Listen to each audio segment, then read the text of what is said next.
تحياتي للجميع. بما اني متابع الدوري الالماني، بايرن بروسيا بالذات، فكتير برضو اصدقاء ليا بيشجعوا بروسيا دورتموند وفي غاية الاحباط واليأس، وكلموني قالوا لي سؤال صعب: هو احنا خلاص مش هناخد الدوري تاني؟ وانت لو مدير رياضي لبروسيا دورتموند هتعمل ايه؟ انا لو مدير رياضي لبروسيا دورتموند هعمل التالي. اول حاجة، بروسيا دورتموند يستحق مدير فني على اعلى مستوى، لانك انت بتلاعب او بتواجه فريق مرعب زي بايرن ميونخ. حتى هو وحش، عنده اسماء كبيره.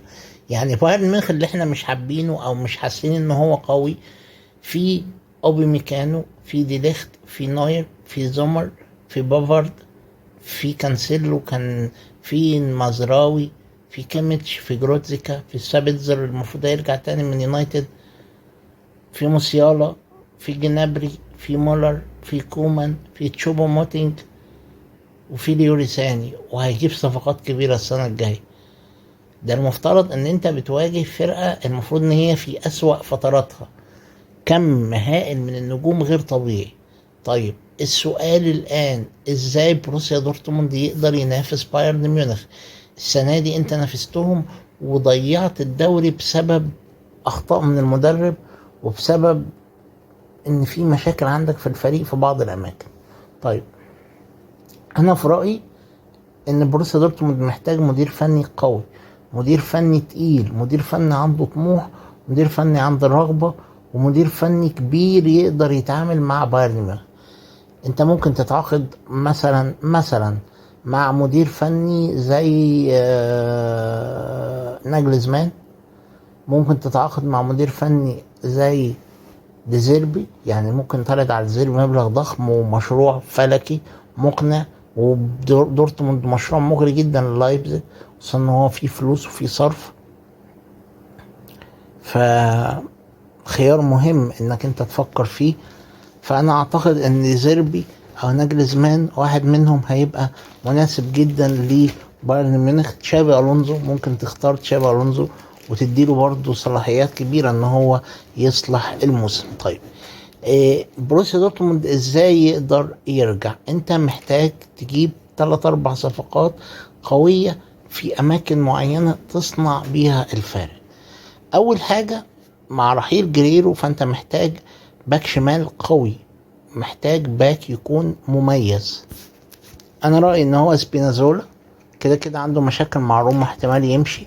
فسبينازولا يقدر يلعب لك سنتين بكفاءة عالية في الدوري الألماني، وكده كده هتبقى ضمنت لاعب دولي ولاعب مهم ولاعب بيقدر يصنع الفارق معاك دفاعيا وهجوميا. تاني صفقة، انت محتاج هاف ديفندر تقيل يجري ويكون عنده نخوة وحماس. انا في رأيي ان انا لازم اضرب بقوة واتعاقد مع لاعب زي امرابط، لاعب فيورنتينا، لاعب ممكن تجيبه ب 30-35 مليون يورو، هتصرف بس هيأمن لك نص ملعبك وهيدي حرية حركة لكل اللعيبة اللي بتجري حريفة في بروسيا دورتموند. وهتتعاقد مع لاعب يكون ملهم قدام، وانسب لاعب ممكن تخطفه من الدوري الالماني ممكن تتكلف شوية، هو داني اولمو. تقول له تعالى وكون قائد المشروع مع مجموعة الأسماء اللي موجودة قدام، يعني سواء أديمي، سواء مالين، سواء هالر.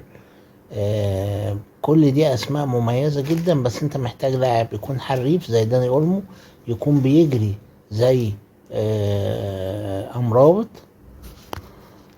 بكده انت تكون جبت مدرب فاهم زي ما اتفقنا على الاسماء، سواء تشابي الونزو، سواء ناجلزمان او ديزيربي.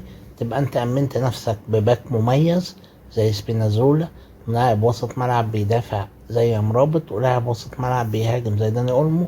كده انت مع المجموعة الموجودة بعد رحيل بلينجهام، يبقى انت مش ناقصك حاجة غير انك انت تبدأ تجهز نفسك لمنافسة بايرن ميونخ، هيكون في غاية الشراسة والقوة الموسم المقبل.